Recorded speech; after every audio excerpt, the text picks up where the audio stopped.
o Anderson Gandra. Um prazer ter o senhor aqui com a gente, ex-vereador de Ipatinga, atualmente candidato a deputado federal pelo PROS. Do meu lado, doutor Wellington Werneck, professor da FADIPA, Faculdade de Direito de Ipatinga. Hoje nós queremos que o senhor fale um pouco mais da sua trajetória política. Nós queremos que introduzir esse podcast de forma que o senhor mostre as suas principais ideias para o eleitor entender exatamente o que o senhor pretende, sendo, quem sabe, eleito deputado federal. Mas antes de a gente começar, eu vou te deixar livre para o senhor falar sobre a sua trajetória. Como é que o senhor começou, qual que é a sua intenção, quais são os seus objetivos? Doutor Wellington e Luciano. Doutor Wellington e Luciano.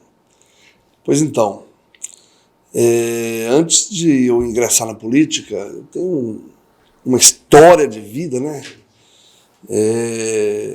Muitas pessoas me têm como exemplo, seguem os meus passos, né? Porque eu via o meu pai mais a minha mãe algumas vezes desentendendo, né? Porque a mãe costurava dentro de casa, costureira, costurava para ajudar o pai, cuidar dos filhos, né? E o pai soldador, né? Funcionário ali da SANC, da Uzi Minas. E hoje a gente entende, né? Naquela época eu não entendia, criança. Com 15 anos de idade, já comecei a trabalhar, né? Em obra civil. Estudava meio período eu trabalhava, né? Obra civil, com na areia, fazendo massa, levando menos de aguentar, né? Fraquinho ainda. Mas devido ao meu esforço, com 17 anos de idade, eu já tinha classificação de pedreiro na minha carteira de trabalho. Já sentava cerâmica, né? Mas era muito difícil eu pegar serviço, porque o povo olhava para mim assim, mas você novinho demais, você sabe trabalhar mesmo? E algumas pessoas ainda arriscavam deixar eu fazer, mas quando eu começava, ele sabe mesmo, deixa eu tocar para frente. Hoje uma das profissões mais buscadas. Que mais gera emprego, vamos dizer assim, né? No Brasil. E com 19 anos de idade, eu já pegava muito serviço por minha conta, né? Com 21 anos de idade, eu já tinha minha empresa, já tinha funcionários, e foi tocando, né? Com dificuldade, crescendo, aprendendo, fazendo vários tipos de cursos ali para me aperfeiçoar a cada dia, e foi assim, né? O senhor é conhecido, nós fizemos uma breve pesquisa, né? E o senhor é conhecido na região, porque todas as vezes que tinha audiência pública, lotava. Sim. Justamente que o povo se sentia representado da maneira como o senhor falava. Às vezes, de forma ostensiva, né, com personalidade. E o povo gosta de se sentir representado quando alguém fala, esse cara fala do jeito que eu gostaria de falar. Por isso que lotava. Eu acho que acredito. Todas as audiências públicas ficavam cheias. O senhor é conhecido por isso. Mas da mesma forma que o público, o povo gostava de ser representado, a oposição, ali dentro da Câmara, se sentia bem... Dentro e fora, né?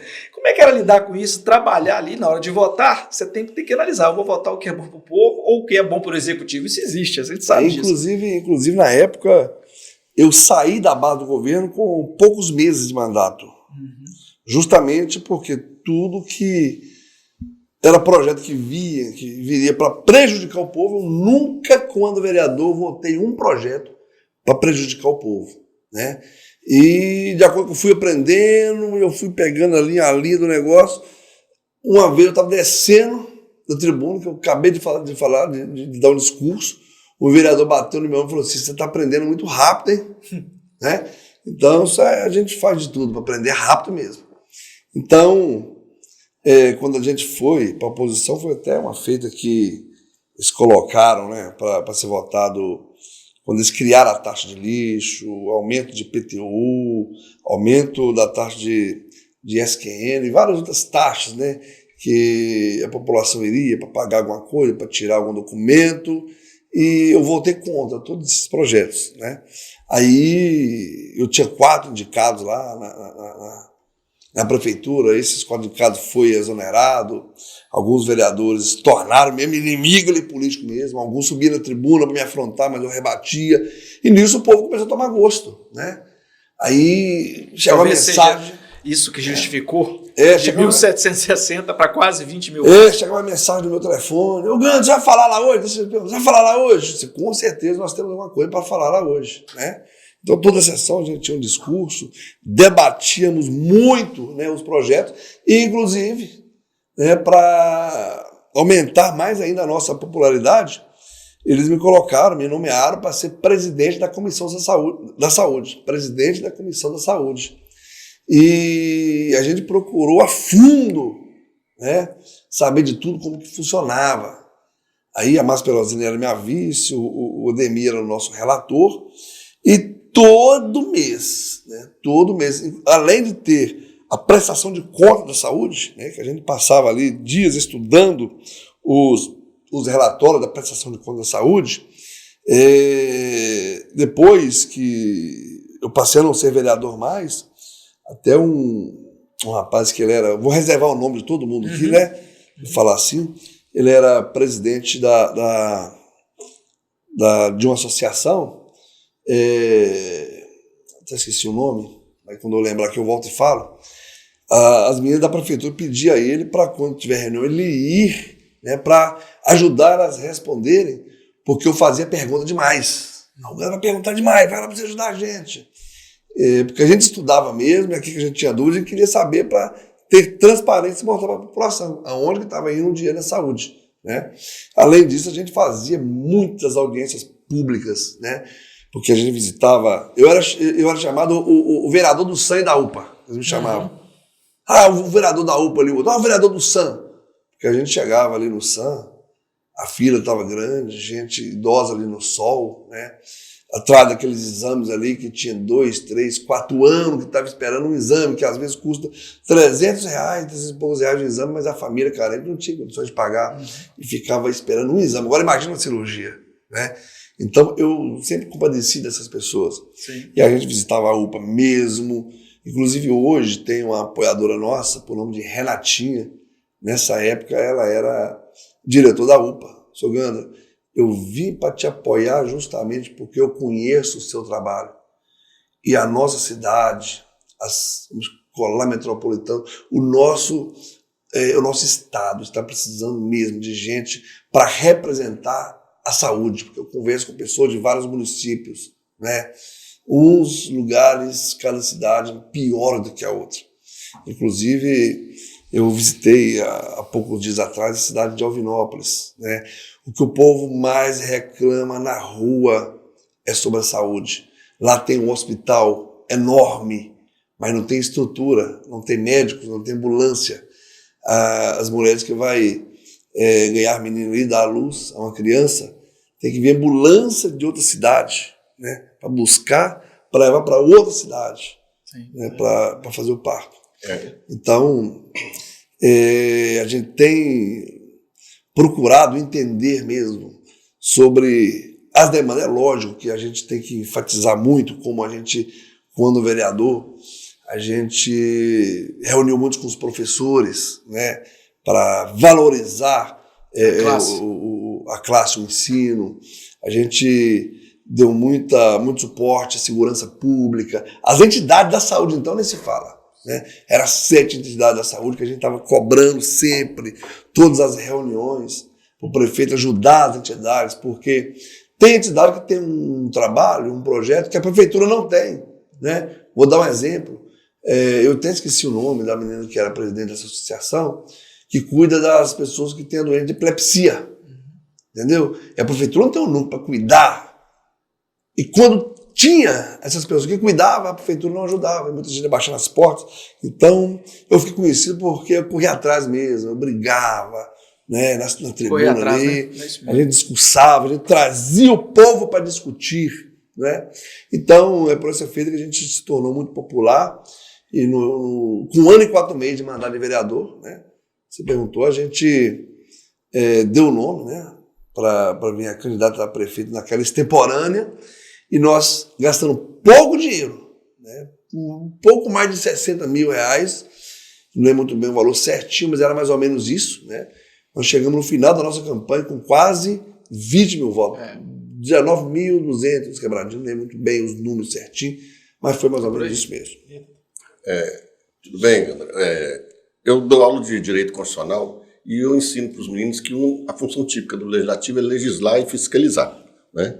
E você, nesse período que você esteve lá junto à Câmara de Ipatinga, qual a experiência que você pode levar para o Congresso Nacional desse período que você viveu aqui na Câmara de Ipatinga? Então, tem vários vídeos meus, inclusive no oficial, o Anderson Ganda no Instagram, tem vários vídeos meus lá, e tem também vídeo de eu falando sobre isso. O nosso dever aqui é legislar, fiscalizar, buscar estar do lado do nosso povo que está sofrendo. Tem muitos vídeos meus falando sobre a situação do nosso povo, e a gente estaria ali para representar esse povo. A gente não podia ser covarde fazendo o contrário. Não é? Então, eu costumo dizer nas nossas plenárias, nas nossas reuniões, no nosso bate-papo, que não basta o candidato que possivelmente seja eleito, ele simplesmente ser um bonzinho, ele ser um camarada do coração bom. Da forma que está a política brasileira, nós estamos precisando de candidato que ele venha a ser eleito, mas tem que ter isso aqui, ó. Pulso firme. Pulso firme. Ele saber resistir ao sistema. Porque hoje, se o camarada for medroso, né, se o camarada não tiver uma fala firme, não tiver um posicionamento forte, desengole ele. Ele vai se tornar apenas mais um que vai ir para lá e não vai fazer nada para a população. Você olha que você está falando isso eu tô com a experiência de Ipatinga. Agora imagina chegando lá na Câmara, lá, né? Lá você vai ter que enfrentar pessoas que também têm essa mesma intenção, mas que têm aquela velha política. A velha política existe. Como é que você vai levar essa experiência para lá? As dificuldades que você teve aqui, lá vão ser muito maiores que essa. Não tem como, e nem tem necessidade de eu esconder isso aqui, porque eu falei isso numa entrevista que eu dei na Rádio Vanguarda, que para os projetos que a gente criou ali na Câmara e outros que a gente defendia, o que a gente falava, algumas vezes eu já fui ameaçado até de morte, de madrugada meu telefone tocando, porque eu não desligo o telefone, tá? E tem 24 anos que o meu número é o mesmo, tá? O telefone tocava de madrugada, o número confidencial, e dava tiro. E falava assim, você vai amanhecer com sua boca cheia de formiga, que você está mexendo, aonde você não deve. Então, se eu não tivesse a personalidade que eu tenho, eu nem saía de casa mais. Mas eu saí de casa de peito aberto. Se eu tiver de morrer igual Tiradentes, eu vou morrer. Mas o meu legado eu vou deixar. Agora, livre de perseguição, a gente esquece. Porque todos que têm um posicionamento firme, que enfrentam o sistema, ele vai ser perseguido. Tá? Ele vai ser perseguido, como muitos que foram perseguidos. Foram presos, foram humilhados, e alguns foram mortos, mas deixaram o seu legado por uma causa da população. Às vezes a gente está falando assim, e muitos vão achar até um absurdo, mas se tiver alguma coisa ao contrário disso, que eu quero que me diga. Se tem outra forma de fazer. Ah, mas se você agir dessa forma, você não vai conseguir muita coisa. Escute, vale mais o nosso voto em favor da população, né? Há pouco tempo atrás estava aí o pessoal da saúde, os enfermeiros, né?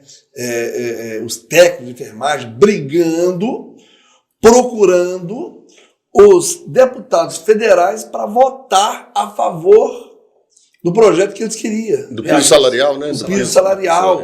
Né? Foi sancionado semana passada. Então, e aí? Agora que é a hora do camarada ter o pulso para votar a favor do povo, do seu eleitor. Porque se eu for acompanhando isso aí, o executivo, para fazer a vontade do executivo e me tornar, cair na graça do executivo, eu vou prejudicar o povo. Não é? Então, nós temos que saber o que demanda verdadeiramente de um representante, além, né, dele criar projetos de leis que venham beneficiar a população, ele votar projetos do executivo que venham beneficiar a população, ele tem o dever de fiscalizar também, né? O deputado estadual e o federal é diferente do vereador, né? Talvez a população não sabe, mas o vereador, ele recebe o salário dele seco. Ele não tem auxílio de nada, nem de gasolina. Mas, diferente do estadual e o federal, eles têm as verbas parlamentares para ser indicada, né, para a prefeitura usar aquele dinheiro naquilo que for destinado. Né? Agora, o que eu sempre falo? Não adianta eu mandar 1 milhão para a prefeitura, para a saúde, e colocar um outdoor lá, fulano de tal colocou 1 milhão para a saúde, mas ele não fiscalizar para onde que foi aquele dinheiro. Sim. Aí eles gastam como quer o dinheiro e a situação da saúde fica da mesma forma. Essa é uma questão interessante, porque o Vale do Aço tem, economicamente, um poder muito grande, mas a impressão que eu tenho, e a que a população tem em geral, é que recursos oriundos do Congresso Nacional não têm chegado à região do Vale do Aço, talvez por força ou por falta de uma atuação política mais forte, no sentido de trazer esses recursos para o Vale do Aço. Nós precisamos de representação no Vale do Aço. O Vale do Aço teria condição de eleger 2, 3, até 4 deputados federais. Certeza. E nós não temos essa representatividade junto ao Congresso Nacional, e aí falta recurso aqui para a região. A gente vê a região com menor potencial, né, econômico, sim, dentro de Minas Gerais, mas que tem um retorno, né, do Congresso muito maior do que a nossa região. Como é que o senhor vê esse ponto aí? Por onde eu passo, pode ver lá no meu Instagram que o meu negócio é rua, é cara a cara, é olho no olho, conversando com um por um. Não tem esse negócio de eu falar que eu vou perder o meu tempo conversando meia hora com uma pessoa. Não, eu tenho prazer de gastar o meu tempo conversando com uma pessoa, porque aquela pessoa pode ser um multiplicador. Sim. E nós temos que pregar, né, que o nosso Vale do Aço, nós precisamos de regionalizar o nosso voto. Quanto tempo tem que a nossa cidade de Ipatinga, uma cidade de já quase 200 mil eleitores, não tem um representante na esfera federal. E quando tem estadual é um só. Geralmente vocês disputam entre vocês, quando vocês tivessem 2 ou 3 da nossa região, olha como que ia fortalecer. Quando eu disputei a eleição para estadual, quando terminou a eleição, eu fui fazer uma pesquisa, 776 candidatos de fora tirou voto dentro de Ipatinga. Aí, depois o povo começa a reclamar. Então, nós temos que abrir o olho do nosso povo.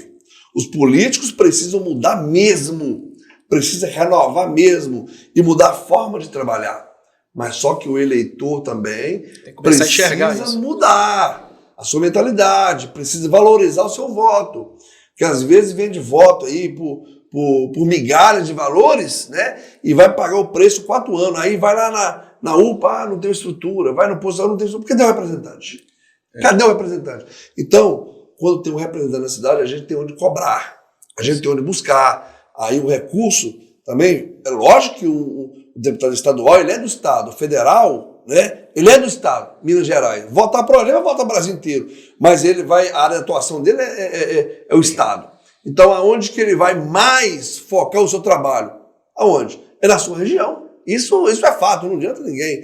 Igual os que foram eleitos lá em Valadares, que tiraram muito voto aqui, ele vem cá, manda emendinha para cá, já está pago os votos que eu tive lá, tá, emenda lá, mas nem fiscaliza, nem sabe se o propósito que ele mandou, aquela emenda, foi cumprido, não é isso?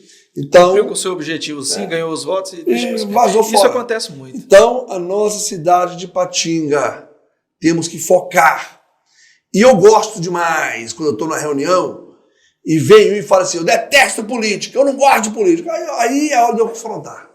Eu gosto de ser confrontado, também gosto de confrontar. Ontem mesmo existiu uma situação igual essa. Eu vou me retirar porque eu não gosto de política. Você não tem problema você se retirar. Mas depois você também não tem o direito de reclamar que a gasolina está cara. Você não tem direito de chegar no açougue e reclamar que a carne está cara, porque você não gosta de política. Tudo é política. Nós vivemos a política desde quando a gente nasce até o dia que a gente desce a sepultura. Você quer um exemplo? Lembrando aqui agora, falando isso, quer um exemplo? Que a política nos acompanha até o dia da sepultura da nossa morte. Nós fizemos essa pesquisa. Mas se quer esperar, eu já posso falar aqui. Foi na história você é conhecido como o cara que resolveu as funerárias de Ipatinga, né? Porque já está no caminho, já deu a pega aqui. Mas por que a política me acompanha até o dia da nossa morte? O cara morreu, não está vendo nada, mas é a família que está sofrendo pela morte. Sim. Né? Então, é um período mais difícil.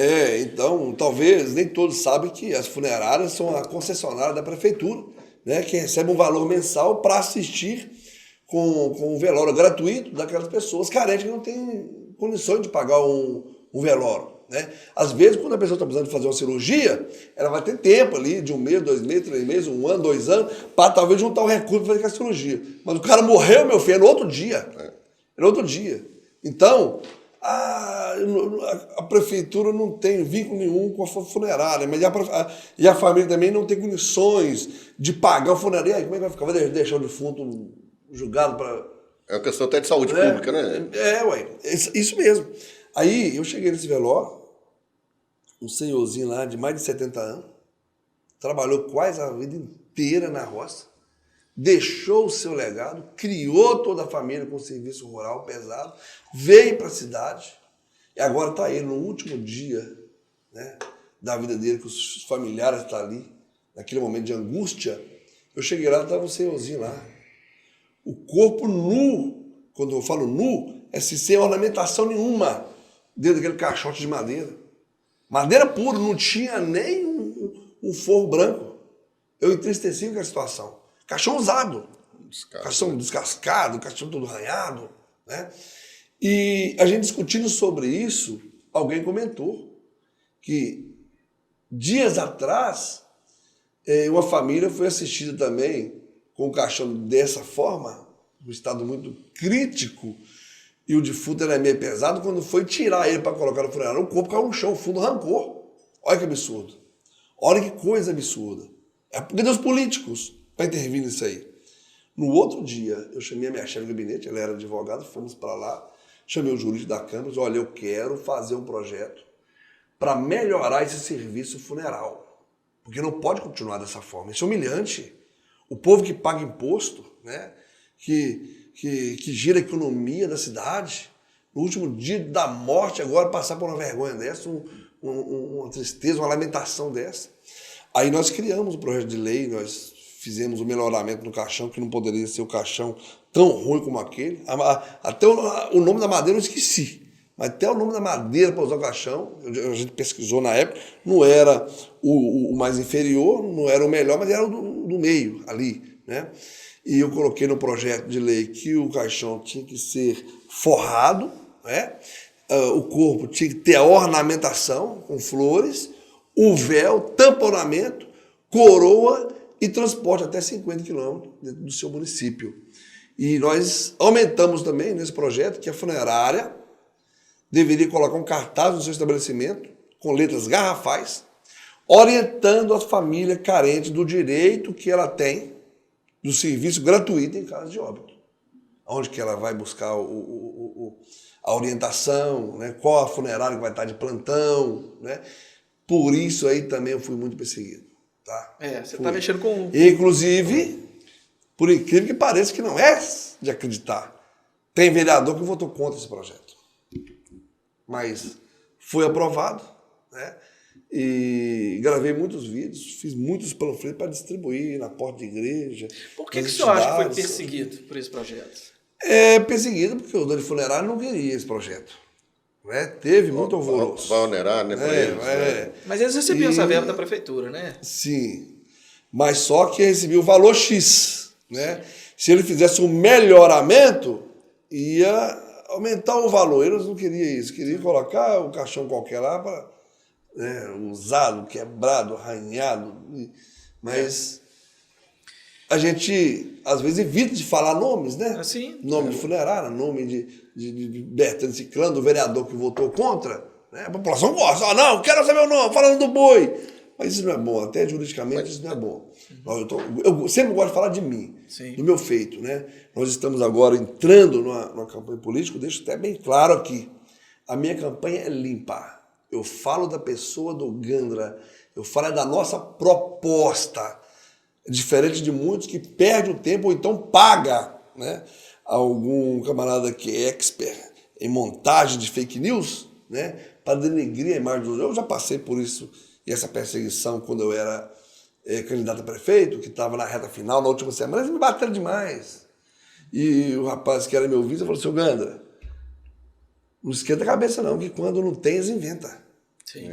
Né? Eles inventam. Por falar nisso, um dos lemas da sua campanha para vereador é que o eleitor deveria conhecer bem a fundo o candidato, né? Conhecer a vida do candidato, que ele estaria votando, né? E você ainda, na sua campanha como deputado federal, você ainda prega esse lema ainda de que o eleitor deve Eu falo conhecer. em todas as nossas reuniões de bate-papo. Você quer conhecer o candidato? Vai na rua onde que ele mora e pergunta aos vizinhos quem é ele. Qual que é a postura dele. Como que é a convivência dele com os vizinhos. Se ele é um empresário, vai na empresa dele e conversa com o funcionário. Para ver qual que é o tratamento dele com os funcionários. Se ele paga em dia. Entendeu? E se ele tem o pulso firme, se ele é um camarada aguerrido. Porque, com perdão da palavra, se for um calça frouxa, sai fora dele. Você vai votar nele, vai perder seu voto. Ele vai lá fazer a vontade dos outros, vai ser marionete, vai ser manipulado, não vai arrumar nada para o nosso país, para o nosso estado e para a nossa cidade. A última semana da candidatura da prefeitura, onde bateram muito em você. Sim. Na comunicação, quando se trata de política, funciona da seguinte forma: o político é culpado até que ele prove ser inocente. É diferente do que a legislação fala, que todo mundo é inocente até que prove o culpado. Então, a imprensa bate, o cara paga para poder fazer uma fake news, tem tudo aquilo que você já conhece.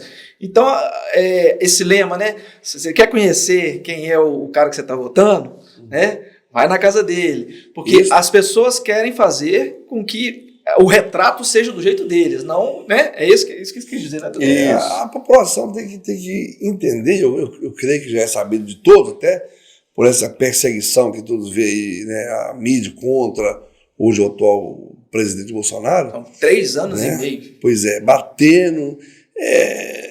Eu não sei se é todas, né? Mas a maioria da imprensa, o negócio dela é denegrir. Quanto mais ruim for a notícia, eu acho que mais ela vai ter visibilidade, né? Naquilo que ela está noticiando. Agora, quer saber mesmo quem que é o cara, antes de falar mal dele, conversa com ele. Vai na rua dele, vai na família dele, vai nos amigos. Como é que é esse cara aqui? Entendeu? Que aí você vai ter a fonte certa. Hoje a gente tem um problema que a internet facilita muito a propagação e a divulgação de notícias falsas. E as pessoas não checam, às vezes recebem aquela notícia, já repassa e nem lê, acaba sem nem ler o conteúdo, já vai repassando, e outro repassa para o outro, e outro repassa, e aquilo acaba cometendo injustiça, né? Muita injustiça. Né? Nós temos um outro assunto para abordar aqui, que durante o seu período de vereador, você teve um percalço, né? Teve uns problemas que a gente precisa esclarecer, Sim. Não é isso? O senhor teve foi processado, não é isso? Sim. Né? E aconteceu. Chegou a ficar preso um período, Sim. Não é verdade? Né? A gente gostaria de abordar esse tema com o senhor, né? Para a gente esclarecer algumas coisas. Contar né? a sua versão da história. Isso, o que eu tenho que falar, eu falo com muita clareza. Pode chamar qualquer tipo de reportagem, de rádio, de televisão, de jornalista, e me fazer entrevista ao vivo da maneira que quiser, que eu tenho a facilidade de responder qualquer tipo de pergunta, porque sempre trabalhei com a verdade. Eu não tenho nada a temer, porque o que eu fiz no meu gabinete, quando eu criei o meu gabinete, eu chamei a comunidade do Vila Militar, que foi a minha região, e eu até perguntei para a comunidade, o que vocês já acham disso? Eu tenho prova disso. O que vocês acham? Ele está falando que eu estou trabalhando. Todos me parabenizou. E talvez eu errei por não obedecer o regimento interno, né? Porque talvez o que eu fiz foi ilegal, mas porém não foi imoral. Sim. Porque eu nunca tinha sido um político, eleito a nada. Os meus assessores, era a primeira vez que eles trabalhavam também. E quando a gente foi saber, né, tem gente que já entra para ser um candidato a vereador, a um prefeito, a um deputado. A primeira coisa que ele faz é pesquisar o valor que vai ser o salário. Eu não tive essa preocupação. Eu não sabia quanto que o vereador ganhava, quanto que um assessor ganhava. Eu só entrei e disputei. Depois que a gente foi eleito, a gente foi procurar saber. Aí eu vi que tinha funções, era 8 assessores, né? Até hoje, cada vereador tem 8 assessores. O chefe de gabinete sempre a gente coloca uma pessoa mais, né, um advogado, assim, o meu mesmo era advogado. Aí as funções variam de salário, de 1.800, 2 e pouco, 3 e pouco, 4 e pouco, 6 e pouco, que é o chefe de gabinete, né? Aí eu falei assim, e agora? Eu escolhi vocês a dedo, que eu não fiz promessa de campanha para ninguém. Só para fazer um ponto, a acusação era pelo crime de concussão. Que é a famosa rachadinha. Concussão, coação no custo do processo, fraude processual. Aí, resumidamente, eu conto essa história. Né? Disse, olha, o que eu posso fazer aqui é pegar seus nomes, colocar no saquinho, tirar sorte aqui. A função que você pegar, depois você não vai falar que eu estou bajulando alguém. Aí, eles que deram sugestão. Por que nós não faz o seguinte? Soma o salário de todo mundo e todo mundo ganha igual. Só que se vocês quiserem, para mim pode ser. Eu não vejo pecado nisso, eu não vejo coisa errada nisso. Mas o chefe de gabinete manteve o seu salário, né? Curso superior, advogado, mas o chefe somou o salário e dividiu por partes igual. E toda segunda-feira a gente fazia reuniões, para trazer as demandas que foram feitas durante a semana passada e fazer uma projeção de trabalho para a semana que se iniciava. E todo final do mês a gente reunia lá em casa, eles sentavam numa mesa, tinha um assessor que fazia divisão do salário entre eles. Quando nós começamos o trabalho na rua, que eles viram que a demanda era muito, pessoa pede aqui, isso pede aquilo, tem pessoas que realmente precisavam de uma ajuda mesmo, eles deram a sugestão para a gente criar um caixinha no gabinete, que cada assessor que foi acordado contribuir com 200, mas eu, Gandra, mas a chefe do gabinete também ia contribuir com 900 do salário. E assim, todo final de mês a gente pegava o dinheiro e deixava lá. O que acontecia no meu gabinete, nada mais além disso, e desde o início do meu mandato, todos eram sabidos disso. E tinha o meu ônibus e minha Topi que ficava à disposição do povo. Era velório quase todo dia, era igreja que precisava, era creche que precisava, era escola que precisava. Agora, porém, depois que a gente adquiriu aí quase 20 mil votos e a cidade começava a gritar que o próximo prefeito era o Gandra, né? A cidade sabe que por trás de tudo isso tinha uma perseguição política. Né? Quando foi no mês de fevereiro, bem precisamente, a plenária lá, a audiência ordinária era dia 20, era na fase do dia 17 para o dia 18, que aconteceu uma reunião na casa de uma irmã da nossa advogada, até para tratar do assunto, né, porque eles começaram uma investigação, eles entraram na minha casa, entraram no meu gabinete e os assessores ficaram assustados, perguntando o que estava acontecendo. Aí a Érica, que nem era mais a minha chefe de gabinete, né, era outra, ela sugeriu, vamos fazer uma reunião, era domingo, lá na casa da minha irmã, para a gente levar os advogados para acalmar, né, porque o Gandra é um camarada limpo, ele não faz nada de errado, para que vocês estão temendo? O Ministério Público alegava, nesse momento, que o crime de rachadinha era os assessores pegavam o seu salário e parte do salário entregavam para o senhor. Uhum. Essa é a acusação, certo? Sim. Na verdade, o senhor está explicando aí que não era dessa forma que acontecia. Você não era enriquecimento ilícito, você não pegava o dinheiro para você. Você está falando que esse dinheiro ficava no gabinete, em comum acordo de todos. É isso que o senhor está dizendo? Sim, portanto foi eles que deram a sugestão. E quando eles bloquearam minha conta bancária, tinha R$104 lá. Quando eu era um empresário, eu estava tomando conta da minha empresa, qualquer hora que você me encontrava, estava com dinheiro no bolso. Né? Mas quando eu fui vereador, você podia virar o bolso para fora, que você não achava uma prata. Porque o que a gente trabalhava ali mesmo era para atender a população. Né?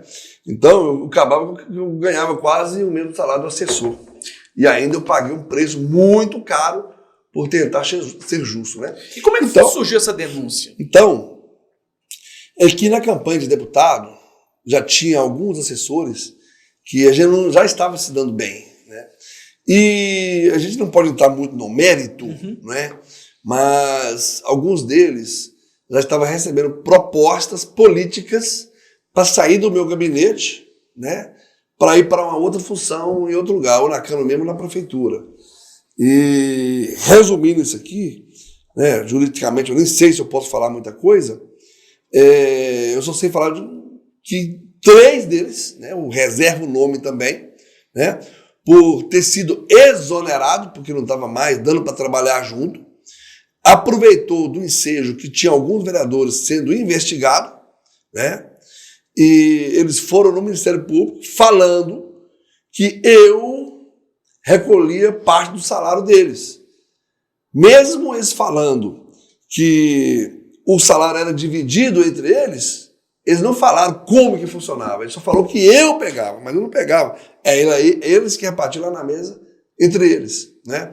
Então, quando surgiu esta reunião, lá no bairro das Fontes, que o GAECO não tem nada a falar contra o GAECO, eles fazem o trabalho dele, o negócio é a denúncia que faz, que eles vão em cima mesmo. E quando, no meio da reunião, eu vi uma movimentação, né, dos carros lá, vinha vigiando, e ela ia tirando foto, vendo a movimentação, mas a nossa reunião, nós fizemos, era para acalmar os meus assessores que estavam alvoroçados do que estava acontecendo, não é? E nisso acabou a reunião, todo mundo foi embora, né? E aconteceu até um fato lá de quando eu entrei no carro e que eu já ia sair, da minha tia me gritou, era o meu primo, que estava lá, até abordou os policiais porque eles acharam que era bandido, que estavam me perseguindo para me matar, porque sabia como que era o meu mandato combatente. E há poucos dias atrás eu tinha feito uma denúncia suspeita de cartel dos postos de gasolina, os ônibus que atendia a cidade, estava faltando ônibus, né? Linhas de ônibus, e a empresa não estava cumprindo com a quantidade de ônibus que tinha no contrato, né? Aí ele sabia disso tudo, então esses camaradas queriam matar o Gandra, mas não sabia que era policial. Aí a minha tia me gritou, eu parei o carro e voltei, e a imprensa disse que eu evadi do local. Se eu tivesse evadido, eu tinha voltado, né? Não tinha acontecido isso. Então, no dia no dia 20 de fevereiro, que era o dia da audiência ordinária, chegou o mandato lá para mim, né, que eu estava sendo preso porque eu fiz reuniões para coagir os meus assessores e eu estava atrapalhando a investigação. Dentro da Câmara? Você estava na reunião? Eu estava na reunião ordinária, dentro da Câmara. Dentro da Câmara? E foi lá que eles me abordaram, né? Então, segundo o regimento interno da Câmara, eles não podiam ter feito isso. Até isso aí foi ilegal. Mas isso aconteceu, né? A minha prisão. E quando eu saí de lá, a gente sentou com o advogado, ele fez um dossiê, né, de todos os fatos acontecidos, como realmente aconteciam no meu gabinete, e foi isso para o TSJ, TJMG, né? TJ? Isso. Então, e lá o nosso processo, né? Vocês devem ter conhecimento dos fatos. É porque tem uma acusação também, tudo caiu por que terra. é a acusação de coação no curso do processo e fraude processual. Sim. Que o acordo acabou absolvendo o senhor dessa coação. Uhum. O senhor ficou preso durante qual período? 5 meses. 5 meses. Uma eternidade. Se é que tem condição de aprender alguma coisa com isso lá dentro da HD, como é que foi? Conta um pouquinho da história pra gente. A minha intenção era sair de lá e denunciar muitas coisas que eu via lá dentro, né? Mas por orientação do meu advogado, ele pediu para, nesse intervalo de tempo, eu não mexer com isso, ficar mais neutro, né? O que eu tenho a falar de coisas que eu vi lá foram muitas coisas realmente absurdas. A primeira coisa que eu tenho a reclamar é a falta de estrutura, né, nos presídios. Porque nem todos que estão lá dentro estão lá por culpa. Existe gente inocente lá que eu conheci. Agora, uma falta de respeito com o trabalhador, eu vou dar um exemplo só, é colocar um homem que foi preso porque ele deixou de pagar pensão na mesma cela com o estuprador, na mesma cela com o assassino, na mesma cela do traficante, né? Talvez tem bandidos ali que realmente eles não podem permear em meio à sociedade, que ele coloca a sociedade em perigo. Mas, porém, tem homens ali que ele não coloca de maneira nenhuma, de forma nenhuma, a população em risco. Ele é tudo misturado. Inclusive, quando eu cheguei, né, que eles me recolheram, e a gente chegou lá, estava um calor que Deus mandava. E não tinha condições de tomar da água. A gente colocava água na boca e era gosto de podre, né?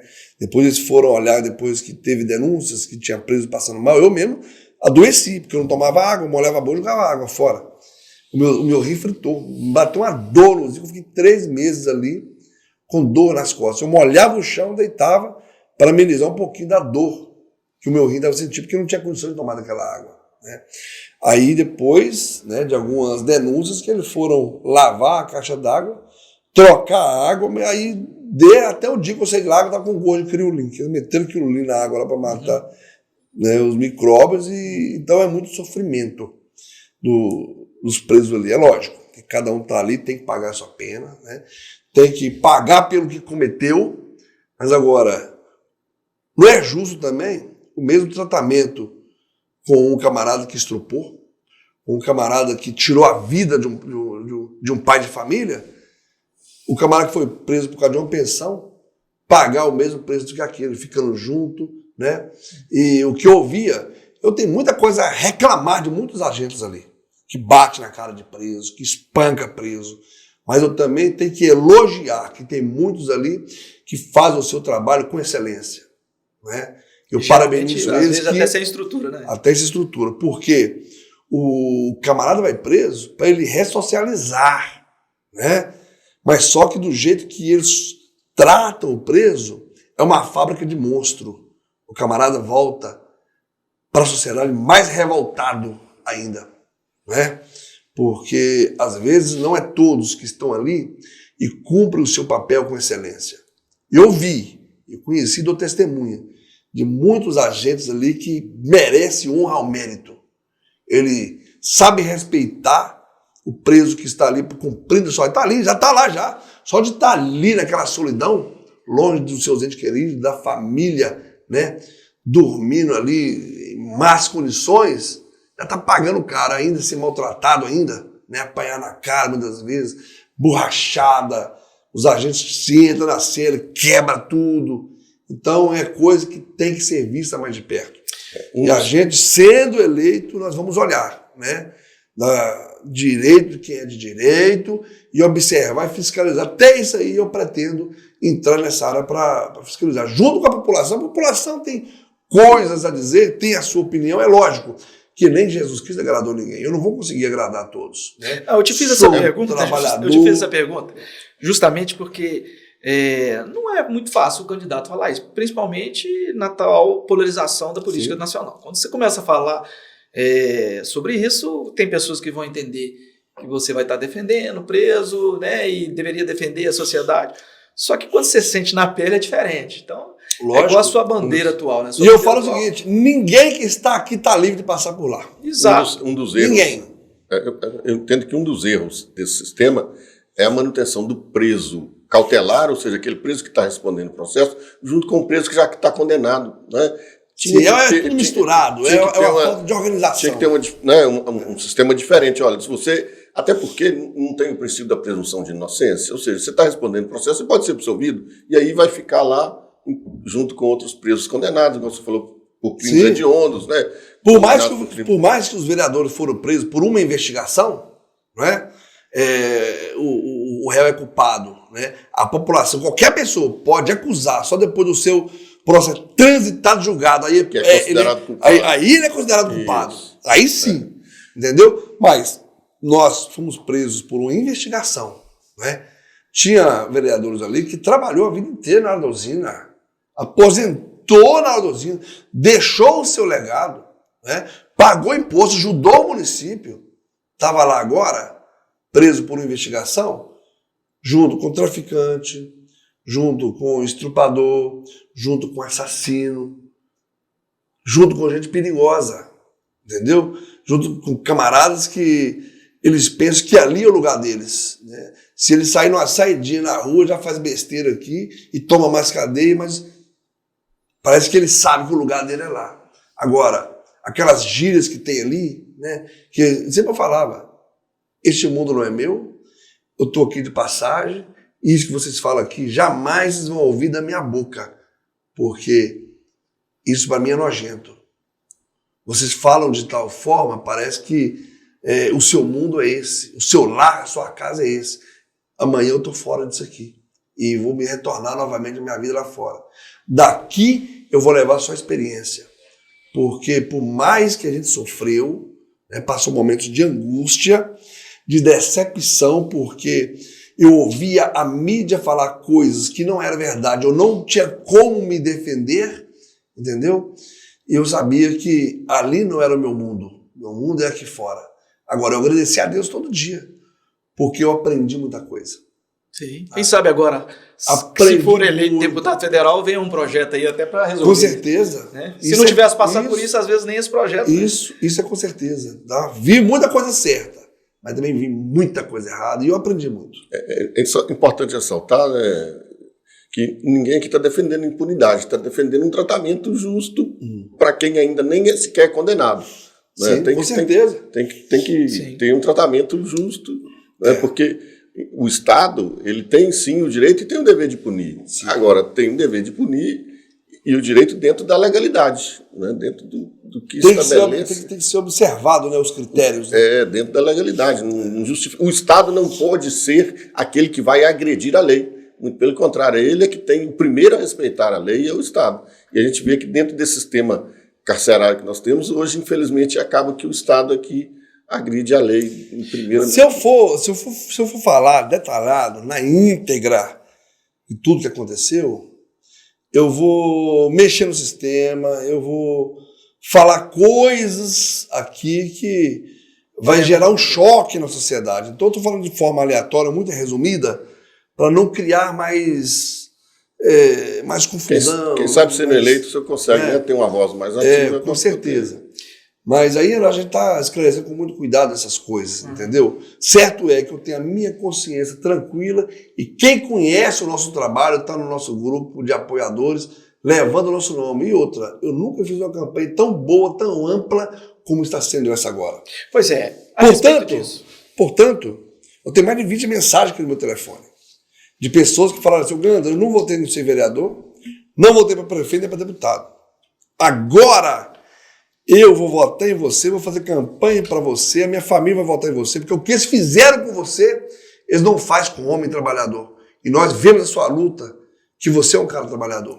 Pode contar com a gente. Então, dos vereadores que foram presos, parece que o senhor foi um dos que ficou mais tempo preso, não é isso? Não, é mais ou menos. Foi mais ou menos o mesmo. O que foi mais humilhado foi eu. Porque eu fui o que tirei 20 mil votos. Certo. E como deputado federal, se a gente chegar lá, não vai ser diferente. Meu posicionamento vai ser o mesmo, tá?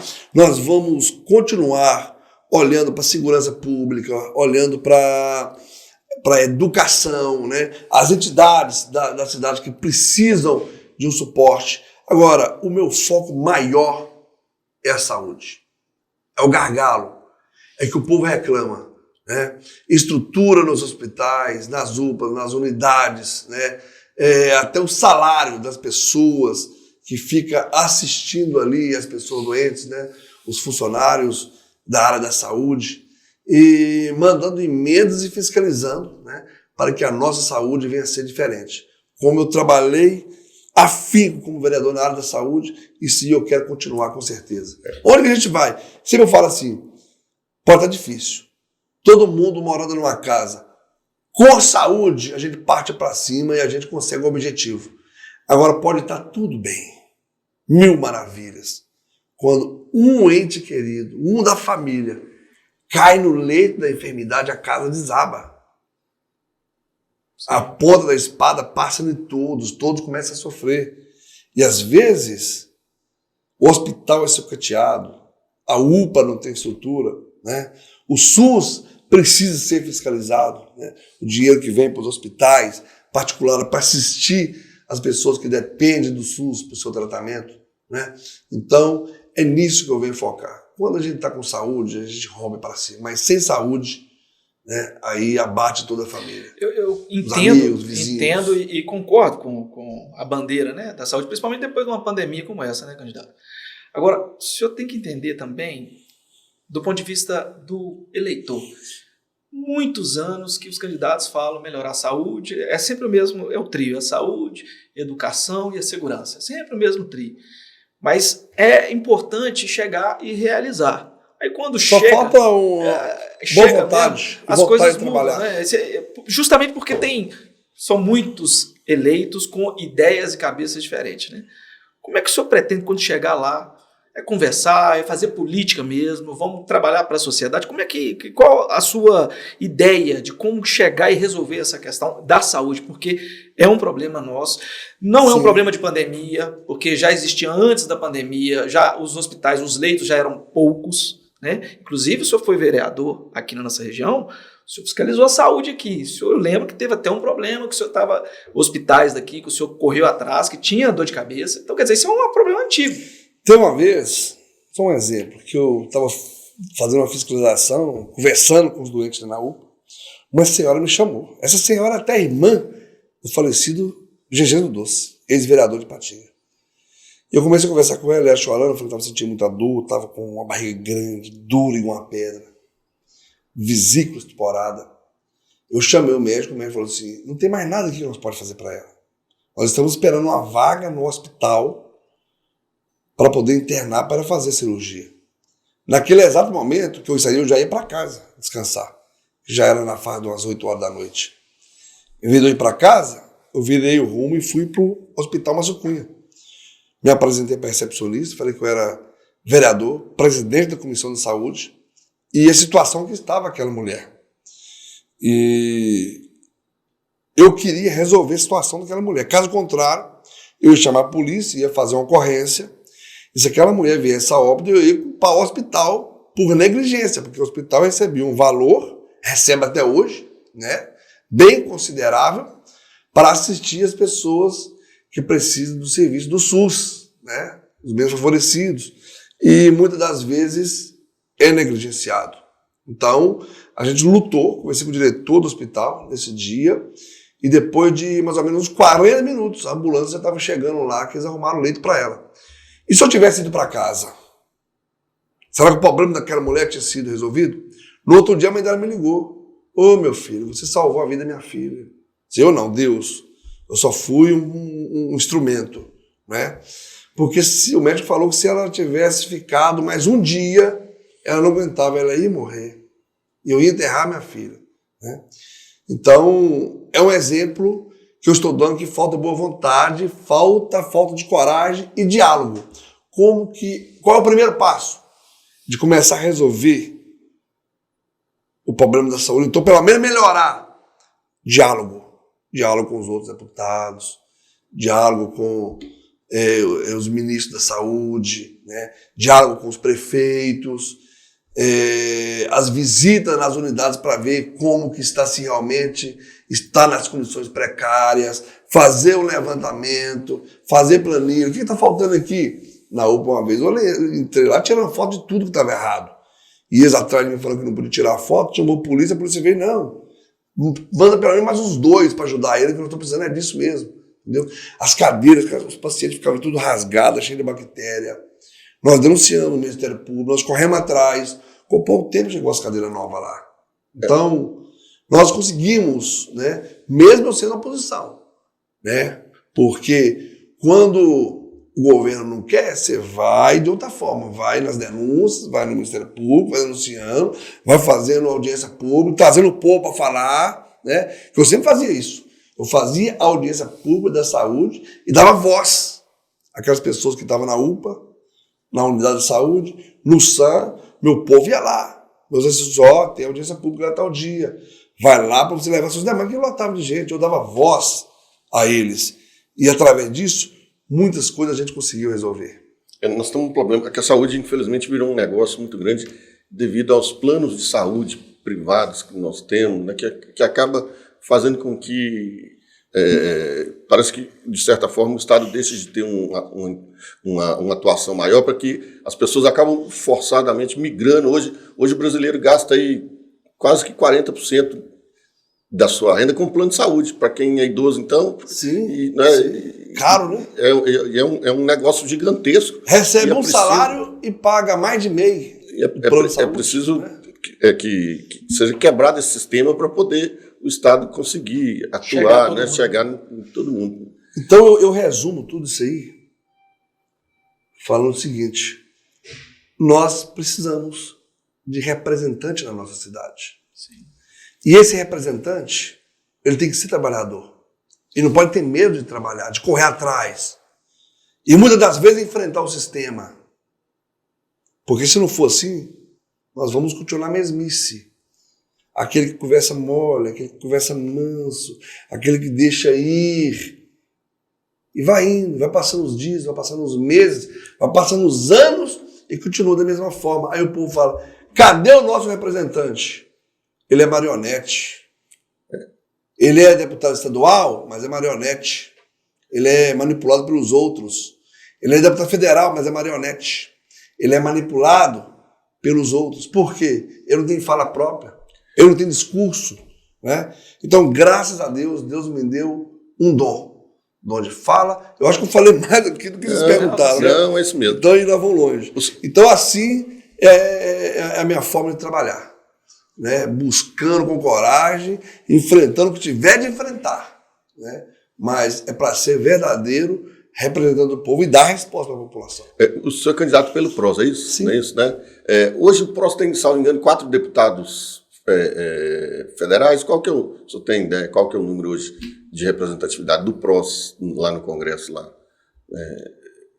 De deputados federais. 4 candidatos. Hoje. Quatro Quantos deputados eleitos que o PROS tem hoje? Você está falando eleito? Eleitos, hoje lá no... Eu não estou enganado se é 3 ou é 4. Mas 4, acho que são 4, são 4. E eles me fizeram... Daqui em Minas só tem um agora, né? Eles me fizeram uma proposta... parece que, salvo engano, é o Wellington Prado, não é isso? O eleito. Porque parece que aqui tinha o Eros, era do PROS também, foi eleito. Aí mudou. Mas ele migrou para outro partido, né? Inclusive aqui na nossa região, agora que veio um outro candidato aqui, né, de Patinga, mas até então eu era o único candidato pelo PROS no raio de 100 quilômetros. Eu era o único, tanto para Valadares como para Belo Horizonte. Né? Quem sabe a gente consegue eleger os 4 aqui dentro da nossa região. Tomara, porque a nossa região está precisando, é carente de representatividade. Dentro desse contexto, me chama a atenção o número de abstenção na última eleição, que ultrapassou a 20%. Como é que o candidato pode fazer para trazer aquele que não foi votar, né, para participar dessa vida política? Eu falo que isso tem que ser pregado. Né? Eu tenho que anunciar, você, ele, o outro tem que anunciar. Porque mas não assusta esse número de abstenção? É por isso mesmo, assusta sim. E nós temos que incentivar as pessoas a envolver na política.